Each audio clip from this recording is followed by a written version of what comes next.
और देश के सामने एक लेख में यह सवाल खड़ा करना कि जो लोग नरेंद्र मोदी के बारे में कुछ सोचते हैं उनको जर्मनी को याद करना चाहिए, तो क्या नरेंद्र मोदी की तुलना वो हिटलर से कर रहे हैं? बीजेपी ने यह सवाल उठाया है प्रेस काउंसिल के अध्यक्ष मार्कंडेय काटजू के एक लेख के बाद। 15 फरवरी को द हिंदू अखबार में लिखे अपने लेख में काटजू ने गुजरात दंगे का जिक्र करते हुए लोगों को जर्मनी की भूल से सीखने की सलाह दी है। मैं देश के लोगों से अपील करता हूं कि अगर वो वाकई देश का भविष्य सुरक्षित रखना चाहते हैं तो वो लेख में लिखी मेरी बातों को ध्यान में रखें, अन्यथा भारत के लोग भी वही भूल करेंगे जो जर्मनी के लोगों ने 1933 में की थी। जस्टिस काटजू ने अपने पूरे लेख में कहीं हिटलर का नाम नहीं लिया है, लेकिन 1933 में जर्मनी के लोगों की जिस भूल की ओर उन्होंने इशारा किया है उसका रिश्ता हिटलर से ही है।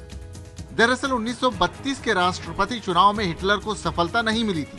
इसी के बाद हिटलर ने दुष्प्रचार का सहारा लिया और अपने आप को इस रूप में पेश किया कि इकलौता हिटलर ही जर्मनी का उद्धार कर सकता है। जर्मनी के ज्यादातर लोगों ने हिटलर का साथ दिया और ये नतीजा ये हुआ कि 1933 में हिटलर चांसलर बन बैठा।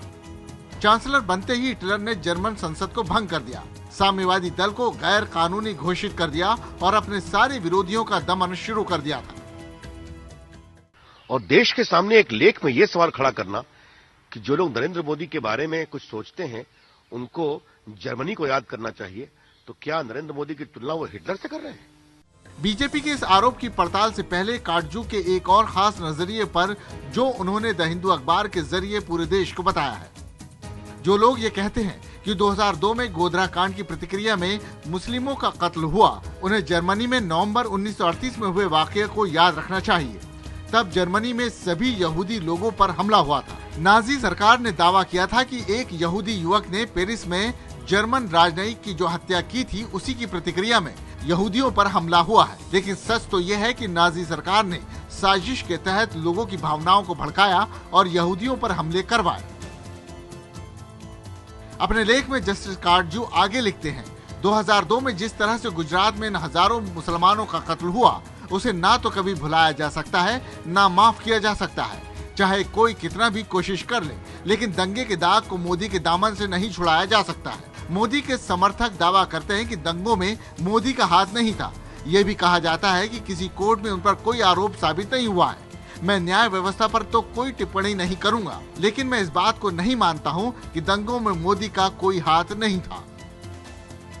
जस्टिस काटजू के इस लेख के बाद उन पर निशाना साधते हुए बीजेपी के वरिष्ठ नेता अरुण जेटली ने लिखा, जस्टिस काटजू की अपील पूरी तरह से राजनीतिक है। वो किसी कांग्रेसी से ज्यादा कांग्रेसी दिख रहे हैं।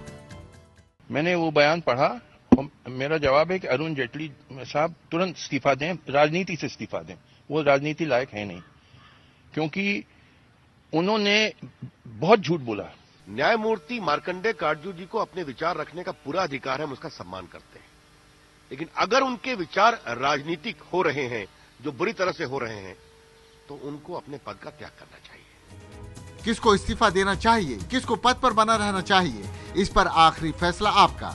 वैसे इस मामले में एक और बड़ा सवाल है कि क्या जस्टिस काटजू केवल एनडीए शासित सरकारों पर ही निशाना साधते हैं? क्या श्री मार्कंडेय काटजू जी ने, जैसा अरुण जेटली ने लिखा है, कभी कांग्रेस के मैसिव करप्शन के बारे में एक टिप्पणी की है क्या? हमने तो नहीं देखी, देश ने भी नहीं देखा। और गोधरा के पूरी दुर्भाग्यपूर्ण घटना जिसमें 50 से अधिक कार सेवक मारे गए, उसको एक मिथ कहना जबकि लोगों को सजा हो चुकी है, ये कितना उचित है? उन्होंने कहा कि मैं सिर्फ नॉन कांग्रेस गवर्नमेंट की निंदा करता हूं। बिल्कुल झूठ है। मैंने महाराष्ट्र गवर्नमेंट की निंदा की जब वो फेसबुक की लड़की की गिरफ्तारी हुई थी। मैंने बड़े सख्त चिट्ठियां लिखी मुख्यमंत्री महाराष्ट्र जो कांग्रेस के हैं कि ये बिल्कुल गलत काम हो रहा है, और मेरे चिट्ठियों पे फिर वो पुलिस वालों सस्पेंड हुए।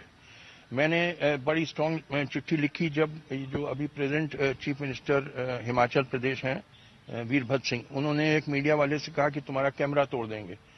तो मैंने बड़ा स्ट्रांग स्टेटमेंट इशू किया कि बिल्कुल गलत चीज आपने की है।